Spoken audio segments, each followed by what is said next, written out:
Pada hari ini, KPDN KL bersama dengan agensi penguatkuasa JAKIM akan mengadakan operasi berhubung dengan Perintah Perdagangan Tarif Halal 2011 yang akan dijalankan di sebuah premis yang telah dikenal pasti sebagai satu restoran makanan. Ada kau mau ikut saya?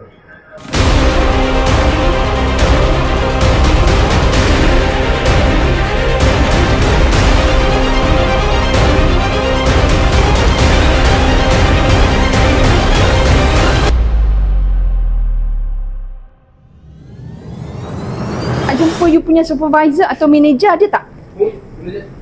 Manager tak ada. Bos. Boleh lah. Bos sekarang mari 12 mari. Pukul 12 jam mari. Suruh boleh contact dia tak? Sini ada yang Malaysia? Sini? Malaysia, pekerja Malaysia ada? Semua foreigner? Foreigner, 2 Chinese. Di nampak Adi? Kawan Panggil semua sini. From KPDN. Hey, just now I call you. Why you didn't pick up my call? Pak, saya tengok kecil sangatlah bos ni. Bukan di BKL. Assalamualaikum. Waalaikumsalam. Siapa ni? My brother cannot speak English. Oh, your brother cannot.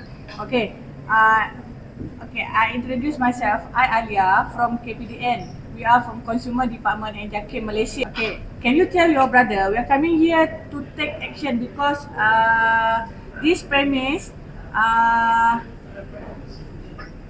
got problem on halal certificate. Do you know anything about this company?